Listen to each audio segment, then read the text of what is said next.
Hello everybody, welcome to Honestly Rated, and today we're going to be talking about your favorite pit bull, Slobber, a SWAT Force core that isn't really talked about. And today we're going to try to figure out if that is because his gameplay and overall abilities kind of stink, or maybe he's just one of those characters that are so disgusting that not many people really latch onto. But before we go into his moves, we have to talk about his history and how he even became a Skylander through lore. So, apparently Slobber is an ancient Earth beast, right? Like, he's a dinosaur, basically. And he was slumbering for thousands of years until two volcanic islands kind of collided and went kaboom and woke his ass up. And then Chaos wanted him. He's like, hey, you could be one of my minions. You know, you're green, like Chompies. You can just kind of be a part with the whole mesh pool right there. He said, nah. Chaos and those minions try to fucking beat his ass up. He said, nah, again, and beat his ass up. And then, you know, Eon, that type of guys, just be like, hey, nice job, buddy. You can join us. So, hooray. Good job, Slobbertooth. And with that done now, all I need to say is that if you want to see your Skylander in this series, just let me know. Just put it in the comments. I choose. Every single Saturday, there'll be a new one. So, maybe you'll be the next one. But let's get into his first two moves that are all about clobbering and slobbering. First up, we have Horn Swipe and Chomp and Chuck. Horn Swipe is going to be our primary attack, which is a simple 1-2 back or Maru, just swinging our head around because we use our head literally. And Slobbertooth isn't really the smartest person, so he has to use his head in a different type of way. Next is Chomp and Chuck, which is honestly a pretty cool move. I really like it. Chomp and Chuck allows us to eat enemies, except for Spellpunks and the stupid fucking Wizard Sheep. I hate both of them for it. But it allows us to eat our enemies or just spin them back out. If you spin them back out, it does 13 damage at level 13 to any enemy that it goes past. It doesn't really have like a collision hitbox to any enemies. It will eventually stop and hit like an imaginary wall. I don't know, maybe the air is just a little rougher over there, and they just kind of bounce. And if it does actually hit enemies, it'll do 48 damage, which is a lot more than our normal swipe. Our normal swipe at level 13 is doing 30. So it is a good margin better. But something I like about Slobbertooth that is not mentioned in the description of the move is that if you actually hold your enemy in your mouth for at least 10 seconds or so, you will actually be able to eat them for 35 HP. And later on, a little spoiler here, we get to increase that HP to be a pretty good amount. So, hey, that is pretty cool. I'm really confused why, though, they don't mention it in the description of the attack. There's nothing like either spit them out or, you know, it's not called fucking Chomp, Chuck, or Swallow. Pause. But, you know what I mean? It's pretty cool. I like the two first moves. They're very not safe. As you notice, every time Slobbertooth kind of hits, it's kind of slow, and it does like this dramatic pause. But the reason of that is that Slobbertooth has some of the most insane defense like I've ever seen, which you'll see a little bit more later. So let's go on to the next. Next two are going to be Unstoppable Force and Tough Hide. Tough Hide is just a defense upgrade, which looks pretty cool. I kind of wish I had the dark version of Slobbertooth just to kind of see what that kind of looked like, but that's a whole different discussion. We'll talk about Unstoppable Force next, which actually allows us to use the little horn on top of his head as a horn, like a rhino. And we just kind of dash through enemies, doing 13 damage at level 13, and doing 44 damage right at the apex of the move, which throws enemies up for just a simple delay, you know? And it works on Spellpunks! Man, I fucking hate Spellpunks, man. You can't do shit to them. But it doesn't do shit to the Sheep Wizard, so it's alright. It's not a bad move. It's definitely a move. I don't know where to really fit it. It's not really a move you kind of want to dash into enemies with. It can hit multiple enemies, but I don't know. I feel like it doesn't really work well if you have a big group. Maybe it's more of like a move you would kind of use, try to get away from enemies, but it seems like if Slobbertooth does get hit before this move is able to get off, you kind of have to restart the whole thing of just swiping and then dashing. But nonetheless, I do see that it does have somewhat of a use. So it's not completely useless. It's cool.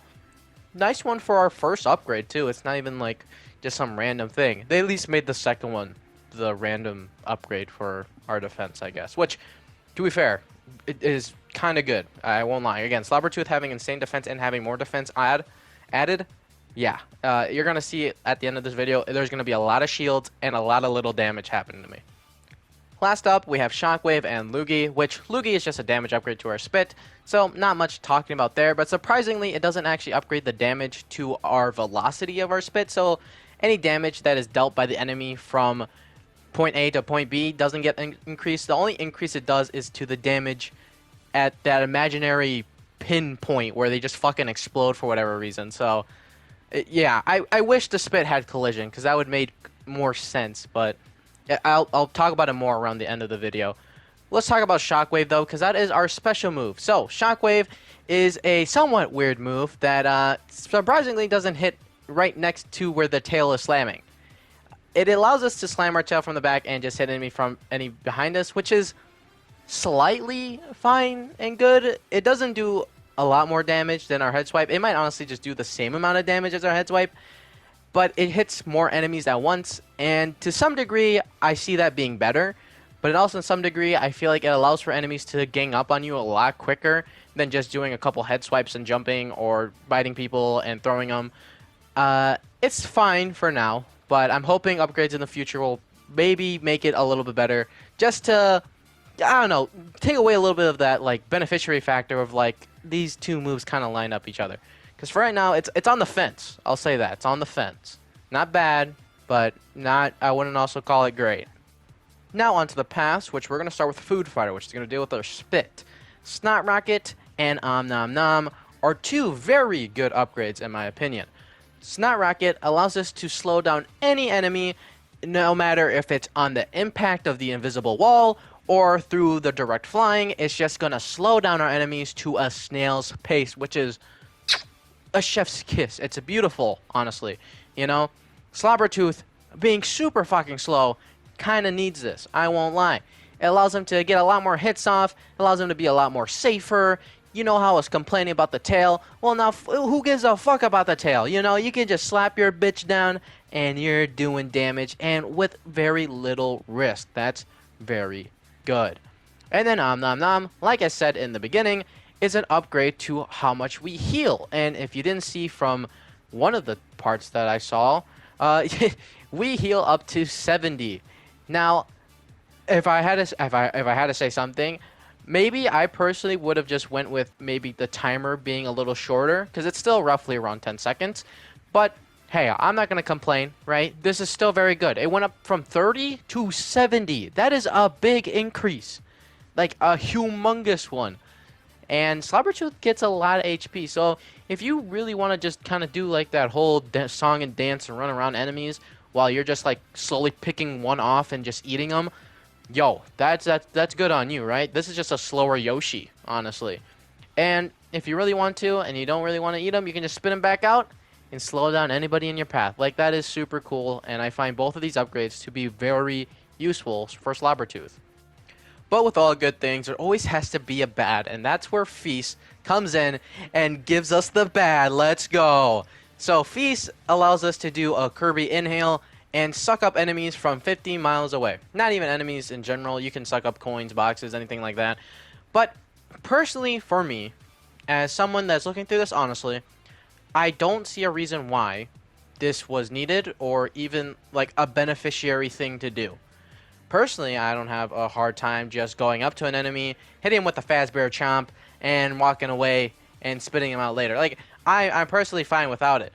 It's not even like you can hold up to any more enemies with it, which honestly could have been a banger idea of a Slobbertooth ability. Just maybe being able to hold two enemies at once, and the vacuum thing will just allow it to make more sense than just kind of eating two enemies at once. Like, that at least would have made it make somewhat better. Not even somewhat. It would actually make it really good, because then you have, like, you know, you have the snot thing, and both of them will go out, and then hopefully it can hit some other enemies, you know, it can split off in two. Like, that's a pretty nice idea towards it that would have added to his character a lot. But Feast itself, just sucking up things and becoming the prehistoric vacuum, doesn't add much, if all, anything. It just looks kind of funny, so I guess that's what it's got for it. But let's go into the bottom path and see if we can match up to the top two. Because, again, the first two, bangers. Last one, on to Seismic's tail, which is going to deal with our tail. Who would have guessed? First two are going to be Fling and Weight Gain. First of all, Weight Gain, that's clickbait. That shit was yellow and brown for his tail. This shit just has more spikes at the end of his tail. So whoever made that picture, flip you. Second of all, Fling, I like it as a move. It has one slight downfall, though. So, Fling allows us to spin our tail in a 360 and just fling. It flings any enemy near us. The only time it doesn't, though, is if you get hit. And obviously, Slobbertooth is kind of slow. He is a fucking turtle. So he doesn't do it very quickly. And what I mean by getting hit, by the way, is not like if you get like you have to get a damage pop-up. Let me say it like that. If you get damage pop-up, he's not going to do it. And he's going to stare at you like it was your fault. Which is not Slobbertooth. It was your fault for not going fast enough. But if your little shield pops up because of how much defense Slobbertooth has, that's perfectly fine. Slobbertooth continues and goes on his merry way. So that's like the only little defect about it. But overall, it adds on to what the tail does. And it's a very good defensive burst option for a big crowd. Because Slobbertooth can kind of deal with crowds, not too well. But this definitely adds on to it. I don't know if I would say it's better than Snot, though. Snot still feels like a pretty big thing. So let's see if the final move could hopefully even out the little tide. They're not too far off, though. And for the final move, we have Earth Shaker, which is honestly a pretty nice move comparatively to what was on top. That shit was ass. But this one, pretty good. This allows us to hold our tail button. So right after you slam, just hold the button. And what he's going to do is that he's going to keep slapping the tail down, and he's going to send dirt in like a T-shaped area, I guess how you would say it. And it has the same like downfall as the fling, to where if you do get hit, it will stop. But if you get lucky and get a lot of those shields off, you can just fire off these projectiles like wah, ha, ha, ha. And they do actually curve to enemies. They do have somewhat of a homing on to them. And 64 damage with them too. Like that's not bad. And it's solid. I personally like it. And I'm going to say it here before we continue on. I definitely think for these two paths, you really can't go wrong. I definitely think the top path is just a lot better. Not a lot. Whoa, I say that so much that I end up just saying it just by occasion. But it's not even by a lot. I definitely think Snot's a lot better of a move than maybe these other two, right? I just think Snot just adds a lot more to his gameplay and lets him play a lot more safe and make sure he doesn't take as much damage and allows him to get off those pesky heals of that 10-second timer that you have before you can fully eat somebody.